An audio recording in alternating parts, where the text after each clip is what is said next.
اللہ ہی اللہ کیا کرو، دکھ نہ کسی کو دیا کرو، جو دنیا کا مالک ہے نام اسی کا لیا کرو۔ G S herbal wholesale ayurvedic ادویات کا قابل اعتماد مرکز۔ تجارت کے خواہشمند حضرات کو ہم مکمل ٹریننگ دیتے ہیں۔ ہمارے ساتھ تجارت کر کے بھرپور پیسہ کمائیں۔ علماء اکرام، حفاظ، ڈاکٹرز حضرات کے لیے خصوصی رعایت۔ تفصیلات کے لیے ابھی رابطہ کریں۔ السلام علیکم ورحمۃ اللہ وبرکاتہ۔ ناظرین، استقبال ہے، سواگت ہے آپ کا viral news live studio Jalgaon, Maharashtra, India میں۔ میں آپ کا میزبان مفتی محمد ہارون ندوی۔ آئیے انٹرنیشنل ٹاپ 5 نیوز، دنیا کی 5 بڑی خاص اہم خبروں پر نظر ڈالتے ہیں۔ لیکن سب سے پہلے میں اپیل کروں گا کہ جو ساتھی نئے ہیں اور ابھی تک اس بے باک سچے چینل سے جڑے نہیں ہیں، اگر آپ چاہتے ہو کہ آپ کو ملک بھارت کی اور پوری دنیا کی صحیح اور سچی خبریں دیکھنے اور سننے کو ملیں تو پھر آپ اس چینل سے جڑ جائیے۔ سبسکرائب کر لیجئے ہمارے اس چینل کو، بیل آئیکن گھنٹی کے بٹن کو بھی دبا دیجئے تاکہ ہماری ہر ویڈیو، ہر خبر آپ کو آپ کے موبائل پر مل سکے۔ اور ہاں ناظرین، ہم ہر روز ایک اپیل کرتے ہیں کہ پلیز، یہ ایک پرائیویٹ چینل ہے اور چینل چلانے کے لیے پوری ایک ٹیم کام کرتی ہے، بڑا روپیہ پیسہ خرچ ہوتا ہے۔ اگر آپ چاہتے ہو کہ ایسے چینل جو ظلم اور ظالموں کے خلاف بے باک انداز میں بول رہے ہیں، اگر آپ چاہتے ہو کہ ایسے چینل مضبوط ہوں، باقی رہیں، آگے بڑھیں، تو پلیز آپ چینل کی فائنینشیل ہیلپ، مالی تعاون، مالی مدد ضرور کیجیے۔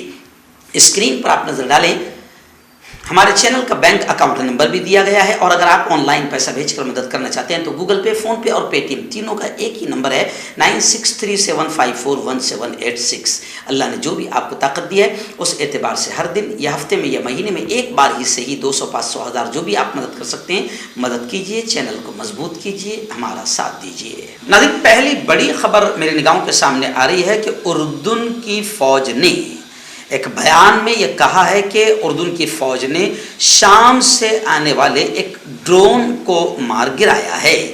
یہ اسی مہینے اس نوعیت کا تیسرا واقعہ ہے۔ فوج نے بیان میں یہ بھی کہا کہ اس نے ڈرون کو اپنے علاقے میں گرایا ہے، تاہم یہ نہیں بتایا کہ وہ ڈرون کیا لے جا رہا تھا۔ اردن کے حکام نے حال ہی میں انکشافات کیے ہیں کہ شام سے ڈرون کے ذریعے ہتھیاروں کے ساتھ ساتھ منشیات کی اسمگلنگ کی جاتی ہے، یعنی شام ہتھیاروں کی اسمگلنگ بھی کرتا ہے، منشیات کی اسمگلنگ بھی کرتا ہے۔ اب اردن کی فوج نے یہ کہا ہے کہ ہم نے شام سے آنے والے ایک ڈرون کو اپنے ہی علاقے میں مار گرایا ہے، اور اس مہینے میں اس نوعیت کا اس طرح کا یہ تیسرا واقعہ ہے۔ ناظرین، دوسری بڑی خبر اس وقت میں نگاہوں کے سامنے آ رہی ہے کہ اسرائیلی پی ایم، اسرائیلی وزیر اعظم نیتن یاہو نے حماس کے سیاسی بیورو کے نائب سربراہ اور مغربی کنارے کے عہدیدار صالح العاروری کو قتل کرنے کی دھمکی دے ڈالی، لیکن حماس نے پھر اس کا فیصلہ کن جواب دینے کا اعلان بھی کیا ہے۔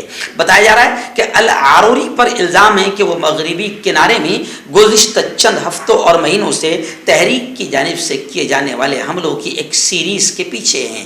نیتن یاہو نے العاروری کو واضح پیغام دیتے ہوئے کہا کہ انہوں نے ان کے اشتعال انگیز بیانات اس وقت سنے جب وہ لبنان میں چھپے ہوئے تھے۔ وہ بہت اچھی طرح جانتے ہیں کہ وہ اور ان کے ساتھی کیوں چھپے ہوئے تھے۔ نیتن یاہو نے اتوار کو اسرائیلی حکومت کے اجلاس کے آغاز میں مزید کہا کہ جو بھی ہمیں نقصان پہنچانے کی کوشش کرتا ہے، جو بھی اسرائیل کے خلاف دہشت گردی کی مالی مدد کرتا ہے، حملوں کو منظم کرتا ہے یا ان کی پشت پناہی کرتا ہے، اسے بھاری قیمت چکانا پڑے گی۔ انہوں نے مزید کہا کہ حماس اور خطے میں ایران کے ایجنٹ اچھی طرح جانتے ہیں کہ ہم ان کی دہشت گردی کی کوششوں کے خلاف ہر طرح سے لڑیں گے، لیکن نیتن یاہو کی اس دھمکی کے بعد حماس نے بھی دھمکی دیتے ہوئے یہ کہا ہے کہ اگر اسرائیل کوئی غلطی کرتا ہے، کوئی بدماشی کرتا ہے، تو پھر حماس کی طرف سے زبردست انداز میں فیصلہ کن جواب دیا جائے گا۔ ناظرین، اس وقت بڑی خبر آ رہی ہے کہ اسرائیل اور لیبیا کے وزرائے خارجہ کی جب ملاقات ہوئی تو بس پھر کیا تھا، باقاعدہ ایک آندولن اور وزیر اعظم کا گھیراؤ شروع ہو گیا۔ بتایا جا رہا ہے کہ لیبیا کی وزیر خارجہ المنقوش نے اپنے اسرائیلی منصب ایلی کوہن کے ساتھ اٹلی میں ملاقات کی، جس پر لیبیا میں زبردست انداز میں آندولن چھڑ گیا۔ پیر کے رات راجدھانی طرابلس میں وزارت خارجہ کی عمارت پر دھاوا بول دیا گیا۔ سوشل میڈیا پر گردش کرنے والی تصاویر اور ویڈیوز میں دکھایا گیا ہے کہ درجنوں مظاہرین وزارت کی عمارت کے دروازوں کو توڑنے کی کوشش کر رہے ہیں اور اس کے گردوں نواح کو گھیرے میں لے رہے ہیں اور نعرے لگا رہے ہیں کہ وزیر کا احتساب کیا جائے اور قومی اتحاد کی حکومت کا تختہ پلٹ دیا جائے۔ یعنی لیبیائی وزیر خارجہ نے جب اپنے اسرائیلی ہم منصب یعنی اسرائیل کے وزیر خارجہ سے ملاقات کی تو پھر پورے ملک میں زبردست انداز میں احتجاج آندولن شروع ہو گیا۔ آپ کا پرسنل ڈاکٹر شاویز سیکسولوجسٹ، کسی بھی سیکس کی پرابلم کو لے کر آپ مجھ سے کبھی بھی کانٹیکٹ کر سکتے ہیں۔ اس کے علاوہ اگر آپ کو شوگر ہے، بنا انگریزی دوائی، بنا پرہیز کے آپ کا شوگر ختم ہو جاتا ہے، بواسیر خونی ہو یا مسے والی ہو، نسوں کا درد، جوڑوں کا درد، گٹھیا بھائی، ابھی کانٹیکٹ۔ ناظرین ایک بڑی خبر آ رہی ہے فرانس سے۔ جی ہاں، فرانس میں اسکولوں میں عبایا پہننے پر پابندی عائد کر دی گئی ہے۔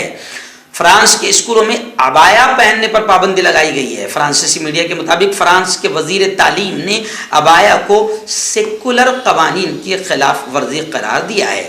وزیر تعلیم نے میڈیا سے بات کرتے ہوئے کہا کہ 4 ستمبر سے ملک بھر میں کلاسوں میں واپسی سے پہلے اسکول کے سربراہوں کو قومی سطح پر واضح اصول دیں گے۔ فرانسیسی میڈیا کا بتانا ہے کہ فرانس میں عبایا پر پابندی سے مذہبی اور شہری آزادی پر بحث چھڑ گئی ہے۔ مردانہ طاقت حاصل کرے 72 گھنٹوں کے اندر، وہ بھی جڑی بوٹیوں دوارا۔ حکیم یعقوب خان سے کانٹیکٹ کریں جو کہ 75 سالوں سے حکمت کر رہے ہیں۔ اس کے علاوہ جوڑوں میں درد، گردوں میں پتھری، شوگر، کھجلی، لیکوریا کا گارنٹی سے علاج کیا جاتا ہے۔ ابھی کانٹیکٹ۔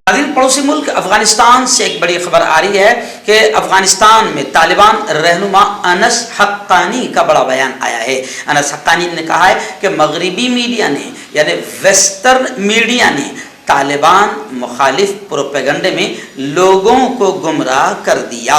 طالبان رہنما انس حقانی کا کہنا ہے کہ مغربی میڈیا نے 20 برس تک طالبان مخالف پروپیگنڈے چلائے، لوگوں کو گمراہ کیا۔ انس حقانی کا پاکستان میں موجود برطانوی ہائی کمشنر کے بیان پر اپنا ریئیکشن سامنے آیا۔ انہوں نے کہا کہ پروپیگنڈے کی وجہ سے سیاست داری حقائق نہیں دیکھ پا رہے ہیں۔ انہوں نے کہا کہ دہشت گردی کے بہانے شروع کی گئی ظالمانہ جنگ حملہ آوروں کی شکست کے ساتھ ختم ہوئی ہے۔ انہوں نے کہا کہ بلیک لسٹ کیے گئے افراد اب افغان سرزمین کے حکمران اور عوام میں مقبول ہے۔ انہوں نے یہ بھی کہا کہ یہاں اب کوئی نیٹ ورک جیسی چیز نہیں، یہاں ملک، نظام اور قیادت ہے۔ یاد رہے کہ برطانوی ہائی کمشنر نے افغانستان میں TTP اور دیگر دہشت گرد تنظیموں کی موجودگی پر تشویش کا اظہار کیا تھا، جس کو لے کر انس حقانی طالبان رہنما نے کہا کہ مغربی میڈیا 20 سال سے یہی کرتی آ رہی ہے اور کسی بھی بہانے سے طالبان کو بدنام کرتی ہے۔